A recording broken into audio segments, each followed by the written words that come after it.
Today, I'm here with you all today with the hope of sharing a bit about what some of our new business looks like, particularly some of the new energy commodities that are emerging in the region and will be moving through the port, and what that means in terms of opportunities for the community. So I think if it's okay with y'all, I'd like to walk through just a couple slides to level set the knowledge in the room, and then we're gonna get to just open question answers as quickly as possible. So, but that said, if at any point I say something that you want me to dive deeper into, just flash a hand at me or shout at me, and let's make this as conversational as possible.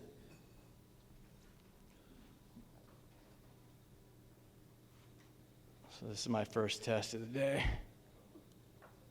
All right, how about that? So I sort of briefly mentioned this. The port is 100. Whether that happened last year or that happens officially in 2 years depends on whether you mark that initial date as when it was established or when the first cargoes moved. But we're a 100-year-old institution, and we're a public institution, a truly public institution, not a quasi-public institution. We are a political subdivision of the state of Texas. So we actually have taxing authority. It's an authority that I think, have only used a single time in our 100-year history. It's something that's a source of pride for us in the current administration. It's something that we work very hard to live within our means with respect to the revenues garnered by the port rather than supporting the port through taxation. But I think it's important to share that because I often get that question, is the port private? Is the port public? Are you quasi-public? Truly public, political subdivision of the state. A little bit of context here. So we are governed by a 7-member port commission, and those 7 members are political appointees. They're captured on this slide, both in name and in geography. You can see what the representation looks like. Those folks have varying backgrounds at different points in the port's history. They have been largely folks with an industrial perspective. Sometimes they have more of a financial bent, right? It's a function of the appointing bodies, and so the character of that port commission and their priorities, frankly, changes over time, and the institution and the institution's activities reflect that. So, I'm sorry? Did somebody? Okay. So, again, just by way of introduction, sort of a snapshot for anyone who doesn't know much about our role in the energy marketplace. We are unequivocally an energy port, and over the last 8 years have really risen to be the preeminent energy port in the country, not just in the Gulf Coast, but in the entire U.S. That was largely a function of the lifting of the ban on crude oil exports in 2015. So prior to 2015, we actually the cargo moving through our port was mostly import. That changed overnight in 2015 when the Obama administration lifted the ban on crude exports, and the first U.S. produced crude heading for foreign shores sailed through the port of Corpus Christi shortly thereafter. That has materially changed our world in terms of economics. Everything I'm here to share with you today is about what it means to retain that position of prominence in the world energy marketplace, even as we are powering our lives very differently than we do today, and how we as a port are working hard not just to follow those trends towards diversified fuel sources, but also working hard to drive that for the good of the community, good of the planet, good of global society. So that's really what I'm here to share with you. That work at the port, for the most part, rolls up under my line of the organization. So I'll do my best to answer whatever questions you might have about it. If you look at the numbers on the screen, and I won't walk through all these, this is sort of a snapshot of what we do today. And some of these may mean more to some of you than others, but you can see the tonnage for the port. You can see the daily value of goods movement. This is how it looks today. And we've spent a fair amount of time, particularly on this in the strategy line of the organization, my team's thinking about what we want those numbers to look like 10 years from now, 2030. and then working backwards from those objectives to identify the path forward, next 10 years and beyond. And that, that's really the definition of strategic planning. But if I toggle back and forth between these a little bit, you can see that the main changes, the main differences are with respect to the products that are moving through the gateway. There is no question that fossil fuels will remain part of an essential part of our identity as a community, as a port, and our portfolio in terms of what's moving through the port. There is no question that that persists for decades, because over half of every barrel of crude produced in the US makes things like this and cell phones, isn't used to power vehicles. But the order of the day is diversification. I mean, I like to describe it with my team as, this is the era of and. This is about bringing new energy commodities, new ways of powering daily life to bear in our community, right? It's not about turning off one faucet and turning on another one. So for us, we've been working hard to set objectives around what that looks like. And really the remainder of the slides I have to share with you, and hopefully the remainder of our time together today, is about how we realize these opportunities, both in terms of new workforce development opportunities, new employment, new jobs, new careers, and also moving things, a diversified set of energy projects through the port. In particular, and this is where I suspect some of you, this may be familiar to some and not familiar at all to others. The world energy marketplace seems to be consolidating around the idea of producing hydrogen as an energy carrier. Hydrogen as an energy carrier hydrogen's been known as an energy carrier for over a century and used as an energy carrier. But the idea of doing that at scale, of powering our cars, putting hydrogen into natural gas power plants, using hydrogen to reduce the environmental footprint of some of our other power streams at scale, truly at scale, this is a relatively new idea. Producing hydrogen is not new. Using hydrogen is not new. It's been produced and used in the port of Corpus Christi 60 years. But the ways there are new opportunities to use hydrogen in ways that it hasn't been used before. To power society in a way that has less impact on global climate. There's a lot to unpack there. Happy to go as deep as you care to, but what I was hoping to share with you is what is emerging at the port in terms of hydrogen projects. And if you want to talk about the climate side of that and how hydrogen has the potential to help us curb some of the worst impacts of a changing climate, go as deep into that as you care to, but I'll take my cues from y'all, and I'll stick for the moment to sort of the more practical and project-oriented aspects of that story. So this slide, and again, I won't read any of these to you. I'll leave it to you to absorb as much or as little as you care to, but the whole point of this slide is that hydrogen, this tiny little molecule, two hydrogen atoms together to form a hydrogen molecule, H2, has tremendously diverse applications. And I want to talk through some of those so we get our arms around why it might be a good way to diversify energy streams in the both locally and beyond. There's a lot on this, and so I'd like to walk you through it. When we talk about hydrogen production on the left-hand side of the screen, hydrogen is produced two main ways. Splitting a natural gas molecule, so natural gas, methane, the chemical formula, for anyone who's interested, is CH4. If you break that up, you get hydrogen and you get carbon. That carbon, if you release it to the atmosphere, ends up being part of the problem with our impact on global climate. You can capture that carbon and do other things with it, but that's how most of the hydrogen on the planet is made today. We break up natural gas molecules. The other way you make hydrogen is you split up a water molecule, H2O, hydrogen and oxygen, without the same carbon footprint. And so most of the hydrogen projects that are emerging at the port today intend to break up water molecules instead of natural gas molecules. And part of the reason that's happening is because the federal government has released tremendous incentive to produce hydrogen from water with less climate impact, with less of a greenhouse gas footprint than has traditionally been the case. And so what we have emerging at the port now is dozens of projects who seek to do this. It evokes all sorts of other questions that I suspect some of you are thinking about. Where does the water come from? How much water do you need? How much energy does it take to do this? We can talk about all of that.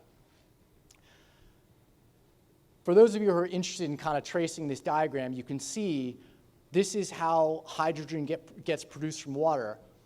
Take a renewable energy source like wind or solar, so any sort of power source, use it to break up a water molecule into hydrogen, and then that hydrogen has all sorts of uses, as was shown on the previous slide.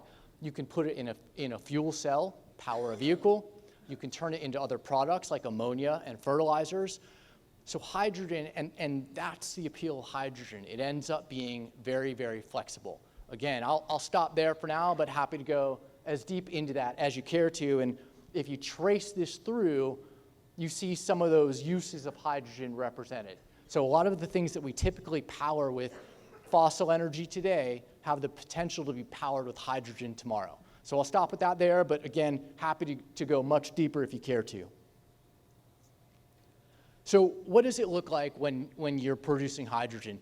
This is a picture off Google Street View. I guess I should have credited Google, but I think they'll be fine. This is the Air Liquide hydrogen production facility on Upriver Road. This exists today. Any of y'all can get in your car and drive by this. Air Liquide at this facility is making hydrogen this way. They are breaking up natural gas. So if you notice, there is a flare stack here because there is a carbon dioxide stream that's associated with breaking up that natural gas. Again, at some point, that carbon dioxide could be captured, do something else with it. But for now, when you break up natural gas to produce hydrogen, you release carbon dioxide. If we talk about what it looks like when you make hydrogen the other way, breaking up a water molecule, this is a facility that does that. This is actually in Fukushima in Japan, which some of y'all, that may ring a bell. That was the site of a nuclear facility that had problems a number of years ago. So what's happening here? These guys are producing electricity with solar energy, and they're using that electricity in this facility to break water molecules, literally cracking water molecules into hydrogen and oxygen. One major difference between these two, there's no flare, there's no smokestack, right? Most notable difference. But this is what, by and large, most of the hydrogen projects that are emerging at the port will look like some version of this. Here's another one. This is a company called Iberdrola. This is in Spain. Again, you can see hydrogen storage tanks back there, and you can see what are called electrolyzers, the equipment used to break up that water molecule. So this is what those facilities will look like if and when they're built anywhere in our community. Inside this building, the guts of those look like this. This is an electrolyzer stuffed into a shipping container. If you go to any Amazon warehouse in the country today, you probably see one of these outside, because inside a huge Amazon warehouse, they have all that light equipment running around, all the forklifts. You can't have an internal combustion engine. You can't be burning gasoline inside those because the emissions would have nowhere to go. So most of that equipment is run on hydrogen, and Amazon is using electrolyzers like this in containers to refuel their fuel cell equipment. So again, not new technology, just new on the scale that we're talking about it. Okay, a couple more slides, and then I'm going to quickly get out of the way and leave it to y'all to tell me what you want to talk about. If we look at where hydrogen is being produced from water today, this is the distribution around the country. And we don't even have to worry about how big these circles are and how much is being produced, unless you care to talk about it. But note the absence of any production of hydrogen from water in our area today. even really on the Gulf Coast. This is the map of what that looks like based on the projects that have been announced in the public realm. And that's not even all of the projects. My whole message here is there are some very unique things about the Gulf Coast. The same things that made ports like ours and communities like ours well suited to be energy hubs for fossil energy also make us well suited to be energy hubs for new energy sources like hydrogen. And notice the size of the circle over South Texas, and notice it in proportion to other parts of the country. We in this community have a tremendous and truly singular opportunity to be a hub for low carbon, and we can talk about that carbon piece, hydrogen production. And with that comes a tremendous range of opportunities, both for, in terms of careers, in terms of STEM education for school-age students, in terms of direct investment in our communities through traditional economic development, and direct investment through federal subsidy, because the federal dollars that are supporting some of these projects initially are also very focused on the way we spend money in community. We can talk about that at great length. I suspect that's of most interest to many of you. Another example that shows just the density and potential of hydrogen production on the Gulf Coast. This is a powerful opportunity. This is an opportunity in terms of economic development with a clean energy to do what the shale plays did for Texas a decade ago. In many ways, it's like lightning striking twice in Texas as the hub of the U.S. energy economy. Lots to say there, lots to unpack there, but that's the magnitude of the opportunity. I mentioned there are a lot of federal incentives available to support hydrogen. One of the ways that's happening is through a program called the Regional Hydrogen Hubs Program. The federal government is trying to create hubs in different parts of the country where hydrogen will be produced in fairly large volume, used locally, and help jumpstart an economy that allows the kind of transition where you, if you want to buy a hydrogen fuel cell vehicle, have an opportunity to do so because there's a fueling station in the community, where we at the port have the opportunity to work with some of our customers to convert some of their heavy freight vehicles to hydrogen, where our electric grid, which is powered by natural gas today, could be powered by a combination of natural gas and hydrogen. In order for any of those things to happen, you have to get a certain critical mass of infrastructure built. That's what the Hubs program is trying to do. We as the port have applied to be designated as one of those hubs. That application started last September. It has been both the fastest and longest year of my life. The application process has been incredibly intense. But the good news there is that our hub is still alive in that application process. We had an in-person interview with the U.S. Department of Energy in Washington at the beginning of August, and that was the last and final step. The announcements should come out sometime this fall. With or without that federal support, we as a community are uniquely positioned to do this. But with that federal support, we are able to direct investments into the community in new ways. So that's why it's such an exciting opportunity for us. Happy to answer any questions about that Hubs process if you have them. Oh, yes, sir.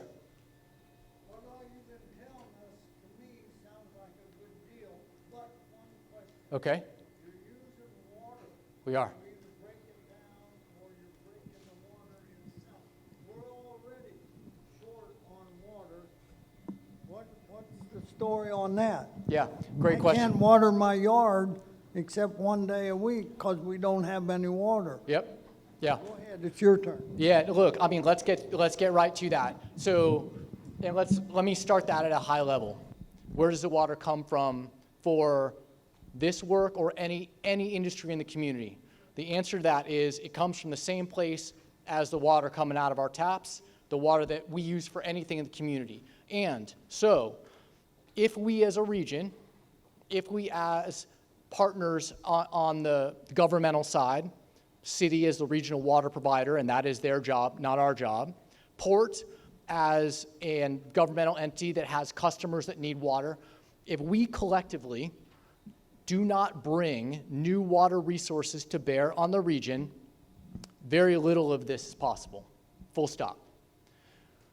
That is not the most consequential thing of not bringing new water resources to bear on the community. That also means that we, the folks who use water today and live here today, face very, very dire situation. It also means that as a community, we are effectively not growing in a residential side. Patrick, just give me 1 sec, all right? Let me work through this. I know you have questions. Where does the water, so if we are going to talk about bringing new water resources to bear for this community, both for industrial need and for residential need, where does it come from? My answer to that is that it comes from multiple sources. It absolutely should come from multiple sources. I can tell you what is under exploration and under development, and I will preface this and say early and often, we, the port, are not the water provider for the region. We are, as you all have likely seen in the media, working to be part of that solution to make sure it's done at scale and in a responsible way, but it is not something that we, the port, can do or would do unilaterally, ever. So how do we bring more water to bear on the region? Number one, first low-hanging fruit, fix existing infrastructure so that we're getting more efficiency out of the water resources that are out there today. There's a lot to say about that, and I certainly cannot speak on behalf of the city, but with more efficient infrastructure, we have a lot of aging infrastructure, we all know this. More efficient infrastructure means more efficient delivery of the resources that we're using today, number one. Some of the wastewater streams in the community and in the industry that we're not utilizing today can be better utilized. These are the low-hanging fruit. These are the first things you do. Number three, continued practice in terms of conservation and responsible use by everyone, residents and industry, is a part of this, unequivocally. Four, there are some groundwater, there are some aquifer resources within striking distance of the community, about the same distance away as Lake Texana, where we're getting our water today, that could be brought to bear to buffer our supply. It's not an end-all solution, they're not that big, but they will help.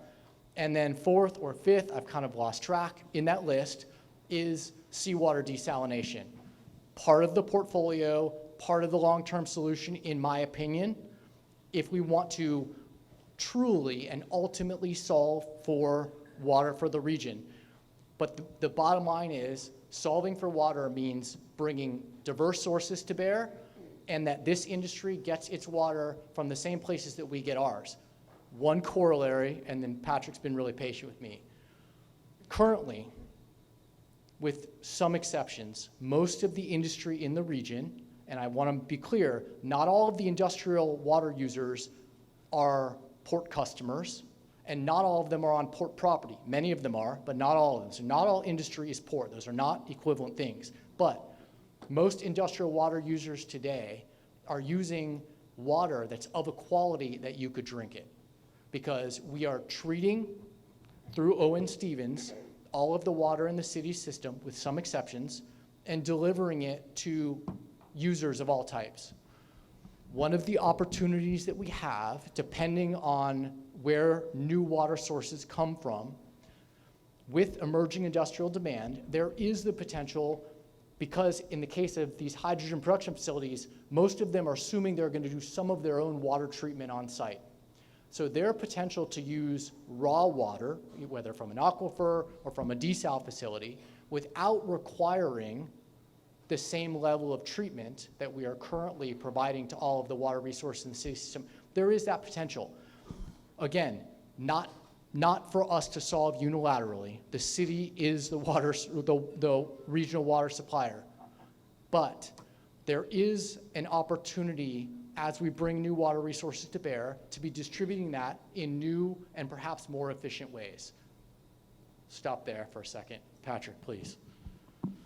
Thanks, Jeff. Do you think bay water desalination is the way to go? I know that the port rather, is trying to get water rights permits in La Quinta Channel. What do you have to say about bay water desalination and how that fits into our environment? I think that Baywater desalination certainly is not the ultimate scalable solution. There is no question. There is an upper bound to what you can do in the back-based system unless you have creative strategies for managing brine effluent. From my perspective, and because environmental rolls up under me at the port, I think I can offer an institutional perspective. We are working very hard to understand what the ecological limits of the receiving waters, the bay, would be for a brine effluent stream. So let me back this up for a minute. Desalination, what are you doing? You're taking salty water, you're squeezing it through filters to get the salts, the minerals out of the water. You end up with a freshwater stream, and you end up with a concentrated brine. You have to do something with that brine. The real issue with desal is where you put the brine, and if you're going to put that brine back into the water body where you got the brackish or salt water, you have to make sure you're staying below the threshold that system can handle without causing a problem ecologically. We have undertaken a lot of extra modeling to try to figure out what that limit of tolerance is. We are still working very hard at that. To answer your question, could Baywater desalination be part of the solution at a certain scale? Yes, it could. Does it have an upper limit? Yes, it does. If we are thoughtful about bringing a diversity of new water resources to bear, including desalination at a location that involves discharge offshore or discharge in a location that could handle more, does it denecessitate a facility in the bay? Possibly. Those are all variables that will make ultimately that determination for the city by and large. In our case, continuing to pursue permits at La Quinta is about creating optionality. Notice that the facility size, for you who know this well, Patrick, that we're proposing at La Quinta is considerably lower than that at Harbor Island, and that's a function of what our modeling indicates the system can sustain. So could it be part of a solution? Yes. Is it the ultimate solution? Absolutely not in and of itself the ultimate solution. Yeah, just a couple other things. In your application, the port is going to be the water provider, not the city of Corpus Christi, which we've refuted that. The second part of this is that y'all have had studies, 13 in fact, that show that there's no good way of getting rid of the brine discharge. And we have those documents as well, because it will be ecologically disastrous. And then the third thing that you told this gentleman, that there's not any other water. Well, there is some water in Sinton that would provide enough fresh water for residents for a couple hundred years. We also need, as you pointed out, we need to have industries recycle that water. The Exxon Sabic plant is using, they have a discharge amount of over 9 million gallons a day. It's actually, it's 3.4. That's what their permit says. They have to 9 million gallons a day. Yeah, they're permitted up to it. They're only generating 3.4. So that could be reused. There's a lot of other ways that we can have resources if y'all take the lead on that. Yeah, look, there are a couple things you said that and I'm not here to fight. There are a couple things you said that aren't factually accurate, right? I don't know what the 13 studies or 13 different analyses are. Let's sync up on that. Bottom line, we are committed to taking a leadership role in trying to bring creative solutions to bear. I noticed that on my list, desal was 4 or 5, right? It is not the low-hanging fruit, and we recognize that. We were with the GCGV guys earlier this week, and they proactively brought up that potential. There are all sorts of considerations for what effluent streams you can use for what, but absolutely agree with you, and we're well aware of that aquifer resource in Sinton. That's the one I was referencing. I think that talking only about residential ratepayers' need for growth in water, without acknowledging the need to have new resources available for economic development, is overly reductionist, because you can't attract growth in a community unless you have good quality, high-paying jobs, and we need an industrial tax base or a commercial tax base to help enhance the community in all the ways that everyone in this room cares about, right? All the things that define our quality of life. It's not just about residential development. There has to be a balance there. So I think talking about that water resource isn't just in terms of how many households it can supply is only half of the story, but I'm absolutely with you that we have to be creative about solving this. Yes, ma'am. Hey, Jeff. How Hey. you doing? Never give me a mic. Sometimes I like to sing, but I won't do that right now. Believe it or not, I'm not going to get into the desal thing because I think Appreciate that. I want to keep my blood pressure at a level I can deal with. But I am really here, even though this is still about water. I'm truly trying to understand how the hydrogen hub,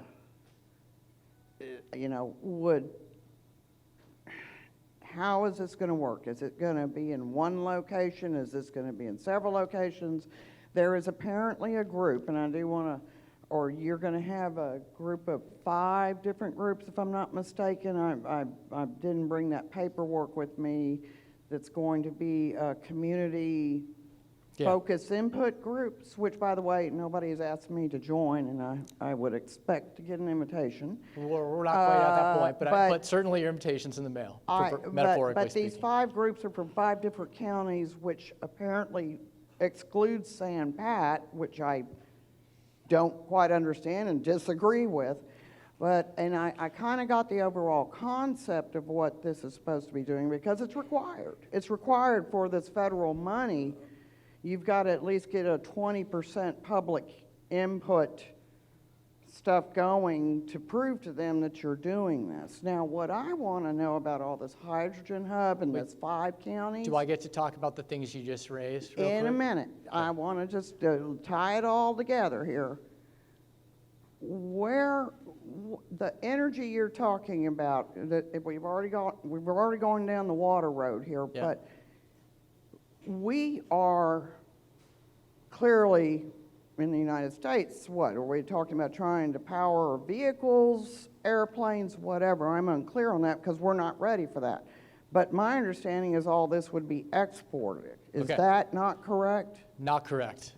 So let me wind that back and try to step through that, especially because we've got folks in the room, unlike y'all, who have not heard any of this before, and tremendous gratitude and respect for you to taking time out of your day to be here, and I want to make sure that I honor that by getting to whatever other questions there are. Let me try to unpack that because it may speak to some of what's on your minds. So the geography of the hub, that's what's on this slide. You can actually see that depending how you draw the boundary, the Horizons hub for which we applied for funding extends far beyond this region, actually touches counties as far as Pecos County. Well, the energy commodities that move through the port today and that are refined in our refineries and create all sorts of ancillary economic activity in our community start in Pecos County right now, right? So the idea of supporting hydrogen production and bringing hydrogen-related products is leveraging the existing infrastructure and commercial relationships that that support us today in new ways. So let me unpack this. Each of the counties that are darker are the counties in which we are proposing under this application to direct federal dollars to a specific project. To your point, Kathy, none of the projects that would be located in our immediate region as part of the hub today are looking at sites in San Patricio County. That does not mean there will not be hydrogen-related activity in San Patricio County. There will be, unequivocally, and we are as committed to engaging communities in San Patricio County as we are in Nueces County. But when it comes to the hub itself, right now, by function of several factors, the local projects right now are all looking at Nueces County sites. Does that mean that we don't invest in San Patricio County the same way? No, it doesn't. But that explains what you saw in terms of the stakeholder engagement groups. Let me show you what those groups look like. So yeah, look, this is the export piece. I'm going to come back to this. but we'll get to it. All right. First of all, just to crystal clear about something, the community engagement, the community investment, the workforce training, all of the things to which we are committed as part of a hydrogen hub, whether it's federally designated or not, those are not because, not entirely, not only because they're required, they're because this is the kind of opportunity that comes around once in a generation. If you add up the private investment that is pending with all of these projects, it is the equivalent to what we've seen over the last 10 years in association with crude oil coming from the shale plays. So to the tune of 20 to 40 plus $billion, right? The kind of money that communities across the country, they would kill for a fraction of that being invested in their community. We are committed to leveraging that for the good of the community. So with or without federal funding, we have a tremendous opportunity on our hands. So to say it's only because it's required does not represent the way I feel or any of the other people from the port feel about this, right? You've got our entire community relations team here today. They come to work every day and do this with or without federal funding. We have a dedicated department, growing department, whose entire mandate is about investing in the community, right? That is what we as a public institution are here to do. So it is not simply because it's required by the federal grant. Part of what is required by the federal grant is that we show the federal government how we intend to do that in new ways. So what you see on the left let me break this down. The three big triangles are sort of categorical examples of how that gets done. One, we think that setting up a new 501c3 that geographically is relevant for the entire hub is really important because it allows the private sector to make contributions in a way that we as a public entity cannot receive. So it creates a central function for making strategic decisions about how to spend money in communities, all right? That's what that top bullet is. The second one is setting up a hierarchy of community groups to get stakeholder engagement, like Kathy's invitation in the mail, at different levels. I'm gonna show you how those roll up, right? And then the third kind of pillar of this strategy is partnering with the tremendous, and they are tremendous compared to other communities, institutions that we have that do workforce development today. So Del Mar College, A&M, Craft Training Center, institutions that have for decades been creating customized workforces for industry and helping invest in retaining youth from this community, in this community. The opportunity to work with them to grow a workforce in support of a new industry segment is tremendous. So those are the three pillars: that nonprofit to make direct investment, that hierarchy of community groups, and those partnerships to do that workforce development and STEM education. So we talk about the community groups, this is how it rolls up. I'm gonna leave this here and let you digest it on your own because it may be more detailed than a lot of people want. Rosara Bailey, who's our Director of Community Relations and is the primary architect of this structure, is here too. So depending on how deep you want to go, we can talk about it. But the idea is that stakeholders from every community in the hub where there's a hydrogen project, in a representative way, right? I mean, there are certainly opportunity for open forum and direct engagement, but our ambition in this is to create a structure where we have a hierarchy of committees that it directly influences how dollars are spent in community. Right? So I'll leave that on the screen for you to absorb, and rather than saying more now, let me see what other questions you may have. And then I'd like to circle back to the where this hydrogen goes, how much of it stays locally or nationally as opposed to being exported, and how that fits into the, what is this nationwide hubs program, which you remember, it's not just about one hub, it's 6 or 8 or 10 or 12 hubs in a network that jumpstarts an economy. So each of those hubs is supposed to look different. And in our case, yes, some of that hydrogen, maybe even a majority of it, ends up going out of this region to other parts of the US or allies abroad. But that is also part of the strategy in jumpstarting a global hydrogen economy, just like our energy economy today is global. So I can get back to that, but let me stop for a second. I hope there are other questions. Yes, I was gonna, well, actually, I read a little about it, and I came to realize that we're gonna need it no matter what. If we don't do it Somebody else is going to do it. And Europe needs it. I'm sorry? Europe needs it. Our allies in Europe need it. They need this new source of energy because Russia is cutting off the oil. And if we don't do it, it's going to be done. Russia's going to do it. China's going to do it. And they don't care about the hub. They don't care. They're going to do it no matter what. And we need this new source of energy no matter, we have to work on it, but we still need it. Look, thank you so much for the feedback and honestly for positive sentiment. Can I, if I may, I can piggyback on that for 1 second. If, for those of you, and I know it may not be everyone, but for those of you who are most interested in the climate side of this, how we as a global society start reducing our impact on global climate and maybe stave off the worst effects of climate change. And I know not everyone is thinking about that in the room, but some of you, I suspect, are. We cannot talk on a planetary scale about addressing climate until we have brought communities out of energy poverty. And I don't just mean in the US. It is disingenuous for any of us, even somebody like me, who, truth be told, spends every day thinking about climate and climate action. That is my job.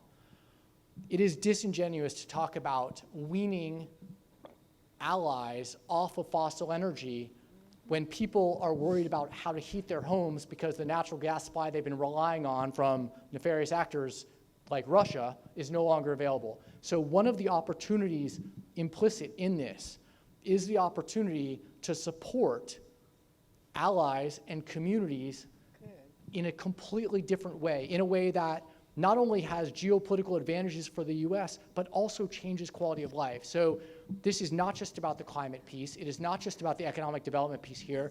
And this is where the export piece comes back into play. The fact that we as a region stand to be a net exporter of hydrogen and hydrogen products, and those hydrogen products make a difference in European nations, friendly nations, that otherwise have limited access to reliable energy. That is a meaningful part of this, and that's why the export piece is still a priority for the Department of Energy. Okay. Yes, ma'am.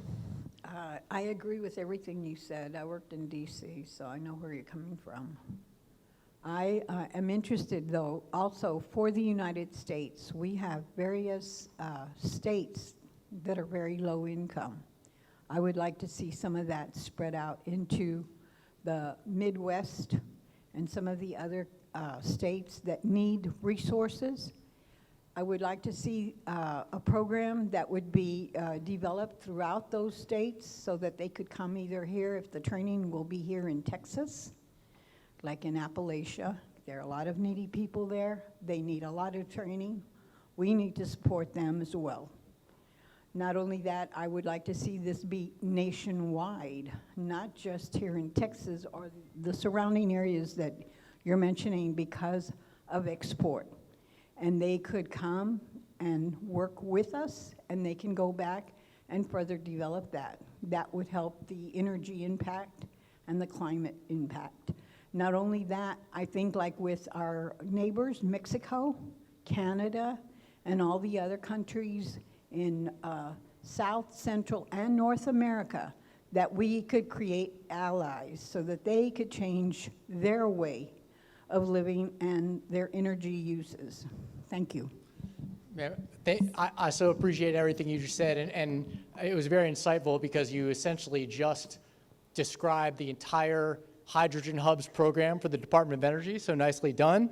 But if you look at this map, right, this is a map of the emerging hydrogen projects in the country.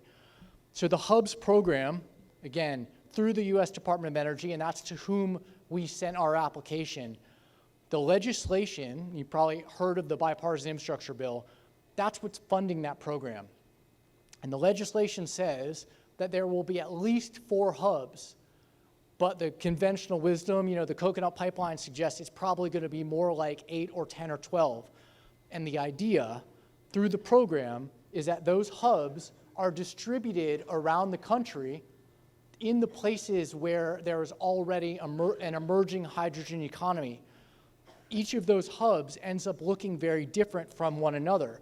In West Virginia, it's about decarbonizing the historic coal industry. In the Pacific Northwest, it looks very, very different from it does in California. In California, it's going to be very focused on consumer consumption for fuel cell vehicles and the electric grid. In Corpus Christi, there would be a large export component. But you put all those together, 8 or 10 or 12 different hubs in a national network around the country, and you fund some of the infrastructure, the pipelines, and other modes of delivering hydrogen between them, and you've started a national economy. So that's the idea with the Hubs program. And look, in the course of my career, I have been through multiple cycles of large federal programs, including the ARA program under the Biden administration. This is the closest to perfect I have ever seen a large-scale federal subsidy. It is far from perfect.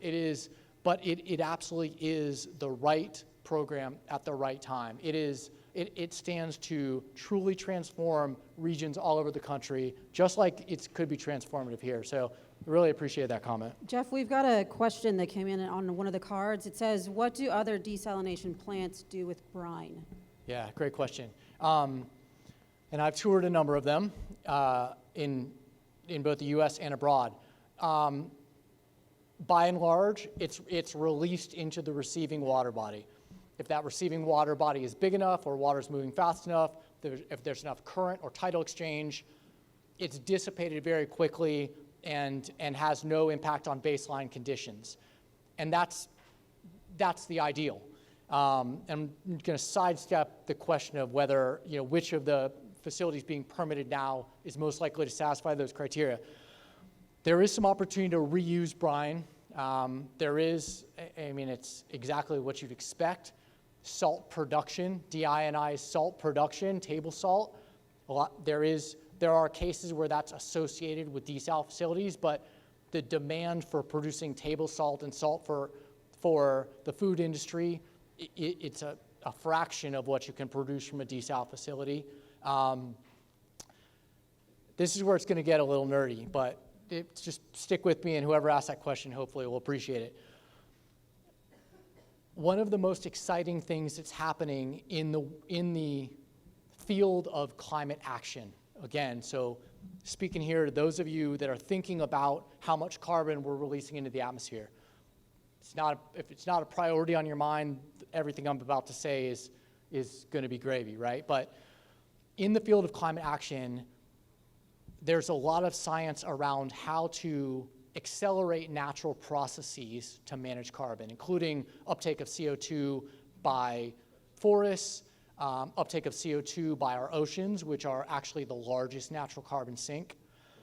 And there's some science and emerging technology around using brine effluent to accelerate carbon uptake in the marine environment, not just by releasing straight brine into the marine environment. There's some processing involved, and there's a chemical byproduct. Those chemicals actually have use in industry. There's a company, I'll mention it, that is an emerging customer of ours, EBB Carbon, Ebb Carbon, started by a guy who used to be with Google X. A guy whose science is so smart that it's hard for me to even offer any explanation. But my point is that there are emerging strategies for how to use brine constructively. The problem is there are emerging technologies, and the amount of brine they need is only a fraction of what you generally would generate from a desal facility. So the world is catching up with creative solutions, but by and large, when you look at desal in the world today, that brine effluent is released back into the receiving water body. Sorry, I see you pointing, but I don't know, Patrick. Before I circle back to anyone who's been part of the conversation, and I suspect probably about desal, anyone else in the room want to talk about any other aspect of this who's not heard part of the story before? Or any other cards that have come through? I just want to make sure that I don't lose any of you in the back. It's hard enough to listen to me for this Sitting long. about desal, a couple of things. On this map that you have right here with the different bubbles, Yeah. It's a little bit misleading. You can have 1 gigawatt in a maybe a tenth more, and that bubble would be that big, right? So how come it's not proportionally drawn is one question I have. You can ask the Department of Energy. It's their graph, not mine. Okay, that's pretty Their interesting. infographic. But look, I mean, the idea here is not, and you notice I didn't actually spend any time talking about the size of the facilities here because you might be the only person in the room who wants to talk megawatts and gigawatts, but we can do that. The idea is just the proportionality, and it was purely to illustrate where projects are emerging in the country.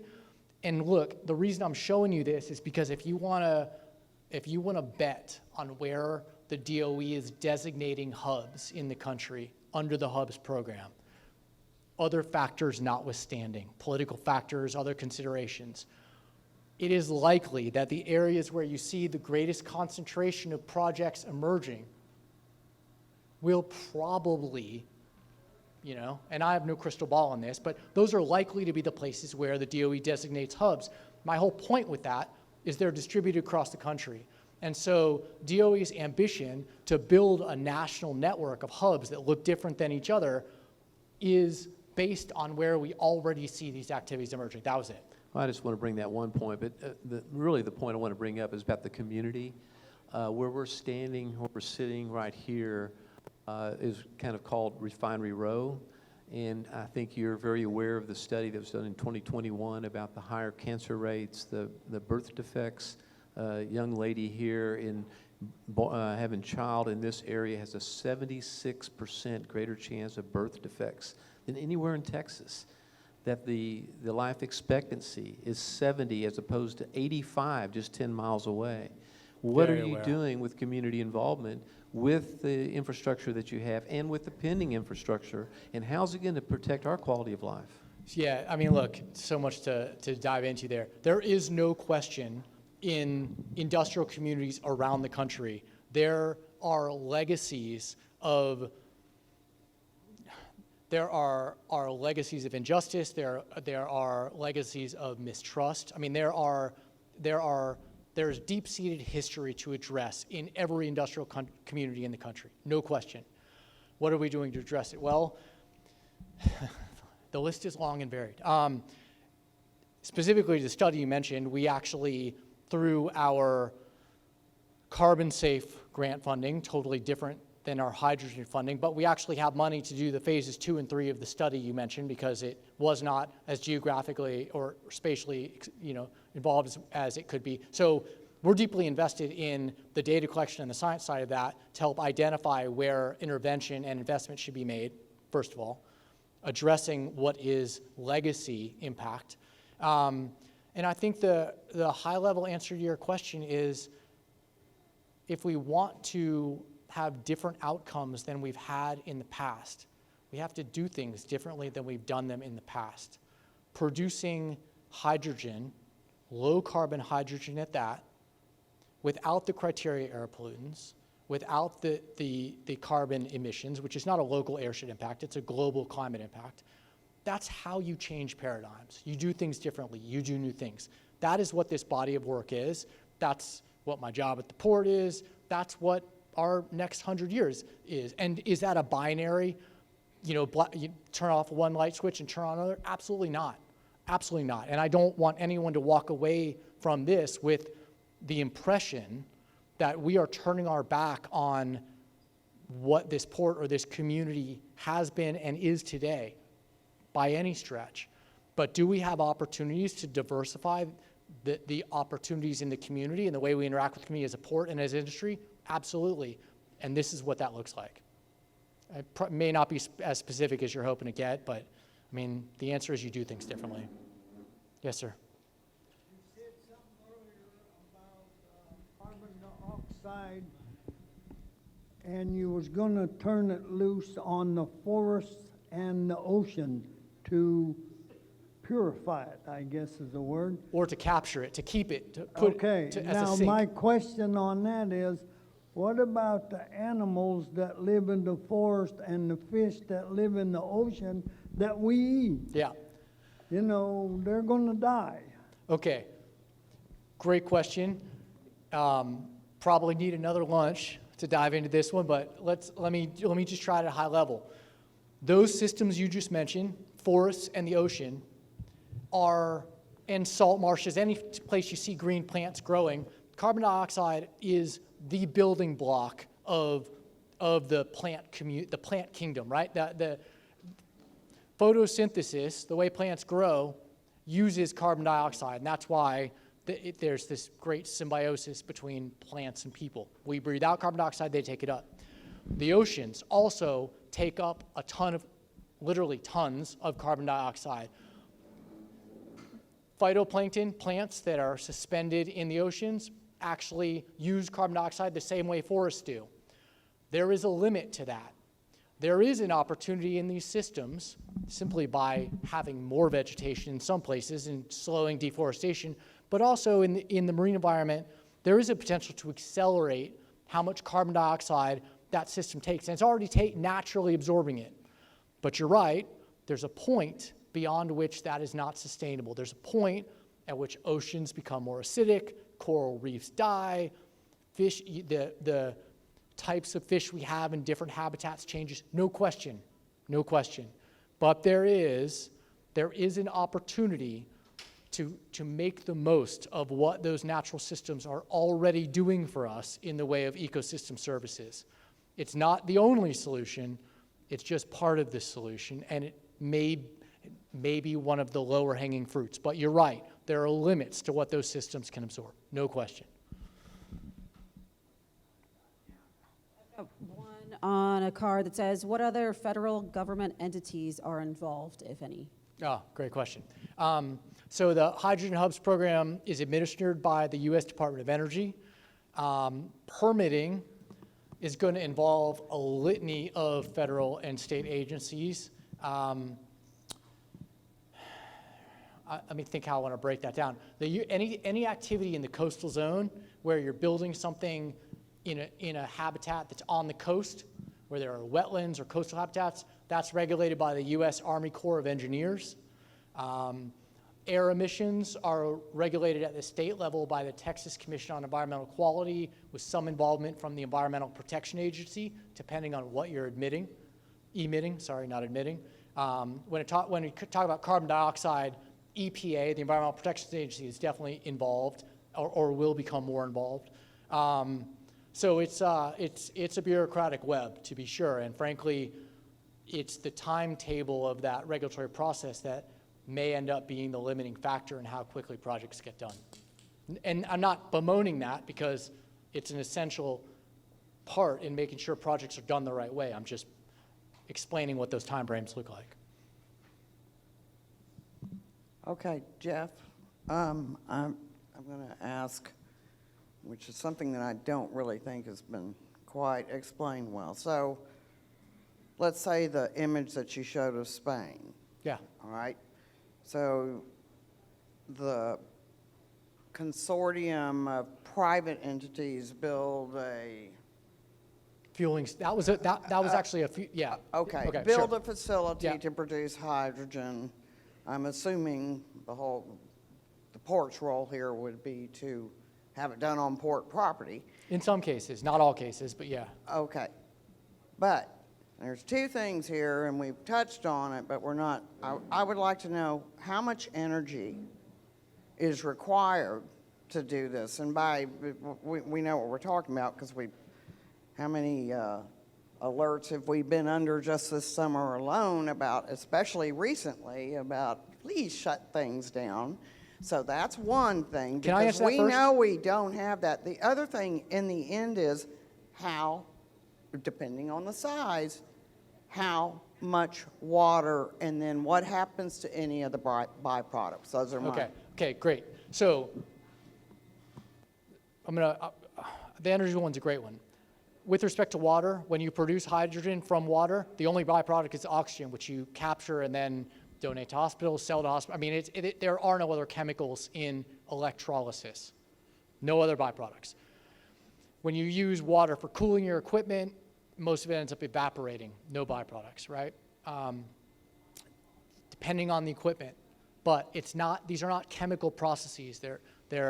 It's It's a physical process. You're literally breaking a water molecule up. Where does the energy come from and how much energy is required? The answer is a lot, but where does it come from? It comes from renewable sources. Why does it come from renewable sources? Because if the energy you're using to break up a water molecule comes from a fossil energy source, then that hydrogen cannot be characterized as low carbon or clean. And the incentives that exist today to jumpstart this economy all are specific to how much carbon is released in the life cycle of producing that hydrogen. So if all of that electricity was coming from our current electric grid, it would be impossible. To your point, we don't have enough generation and we don't have enough transmission. One of the promises, challenges, and promises of this program is that the federal tax incentives relate both to the hydrogen and to the production of the renewable electricity that is going to power the hydrogen production. And so the reason it's economical under this incentive structure, and you can ask me what happens in 10 years when the incentives go away, and there are answers to that, but let's not deal with that. But if you look at the immediate, and if you look at the tax incentives today, they're for the production of hydrogen, low carbon hydrogen, and their production for the renewables that are going to power it. And the projects are economical when you do both. And if you look at the companies that are emerging at the port that are going to own and operate these projects, the port is not an operator. We're not building any of these projects. We're not operating these projects. We're a landlord, and then we move what they produce through our gateway. When you look at the companies that are producing them, most of them include in their partnership a renewables company.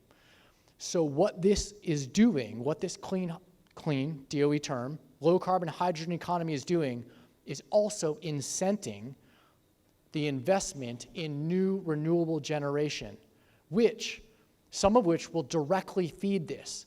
Other parts of that production goes into the electric grid. In order to move those new electrons, we have to build new transmission, also good for the electric grid in terms of redundancy and resiliency. So one of the promises of the green, they call this green hydrogen when you make it from water, of making hydrogen from water is that it is jump-starting tremendous investment in new renewable development as well. So it actually is both a demand and part of the solution. Question, how does the oil industry feel about hydrogen from water? That's a fantastic question. When you look at our current customer base, and I usually have a slide that has a lot of their logos, of the emerging hydrogen projects here, a majority of them have a partner that is a household name in fossil energy. This is not a matter of a whole new suite of players. The folks who have been producing energy, fossil energy, traditional energy, and moving it around the planet are the same folks who are best positioned to diversify energy production and move it around the planet. So does everyone in our fossil energy portfolio think hydrogen is going to be part of the solution? No. Are some of the folks in our fossil energy portfolio going to be the first movers in hydrogen? Yes. And the other side of that is the refineries have been using hydrogen to refine crude for decades. So it's not a new commodity to many of our customers and partners. So how do they feel? I mean, there's a diversity of opinions, but the biggest hydrogen projects on the planet right now are being driven, underwritten, developed by fossil energy interests in part.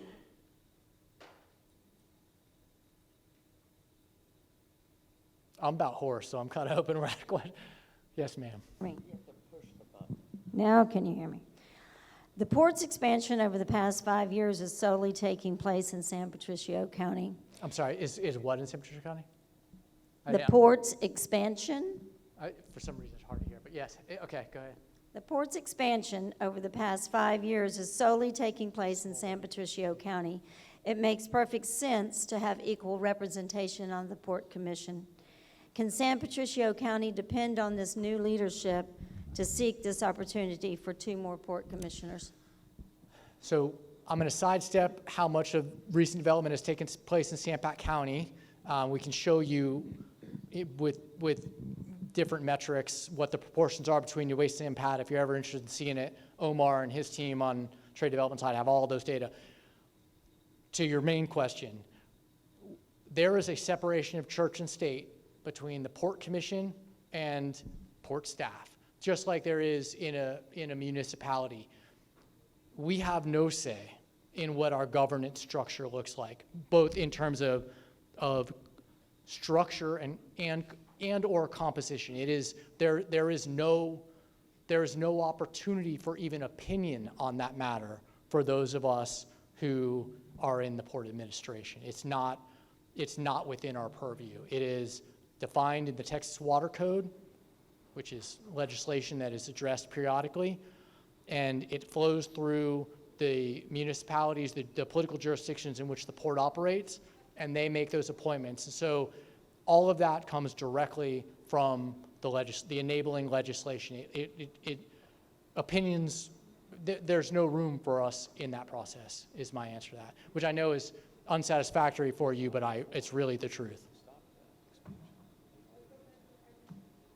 Thank you. Can we just make sure, I mean, we're happy to talk to any of y'all at any point, but I want to make sure that since y'all have been, several of you have been to a couple other events, I want to make sure that everyone in the room is, anyone else have anything they want to cover before we go deeper with, we did have a plea for more hydrogen conversation over here. Okay, please do. And then I think I'm actually getting the hook from back there, but go ahead. Yes, ma'am. I wanted to ask you, there are some college students, are you going to hire some as, to help maybe during the summer to get an education on that? Yeah, look, I have to say I love this side of the room because you're throwing these softballs and you're not even on the payroll. Yes? Because my grandson, he's going to be a physicist. So I was wondering, maybe during the summer, you have some internships or something yes, like ma'am. So the port today has an internship program. I mean, there are 3 cycles, fall, spring, and summer, and at any point in time, we have between 20 and 40 interns already. We're also starting a practicum program that goes a little deeper, and then we're involved in K through 12 education in all manner of ways, and a lot of the folks in the room can detail it for you. In addition to that, within the community benefits plan that we submitted as part of this grant, we detail the ways in which the private sector recipients of federal funding, if we're so lucky as to receive it, will be contributing to that in terms of internships, not just with the port, but with the private sector companies that are producing hydrogen and hydrogen derivatives. And in fact, our ambition, we don't know if we'll get there, but our ambition is to establish written agreements with those companies that identify how many and with what frequency they are creating opportunity for internships like that. Because for us, that opportunity to invest in that educational process at every level, that is how you retain youth, right? That's how a community like ours with historically, flat population growth, that's how we turn that corner in terms of retention of our best and brightest. So it's something that's near and dear to my heart, and I know for everyone else on our team in the room. All right, look, y'all have been so patient. Everyone at that table, I'm just going to come straight to you. Everyone else, thank y'all so much for being here, and please take cookies on your way out the door. I've got a stack of cards if you ever want to follow up.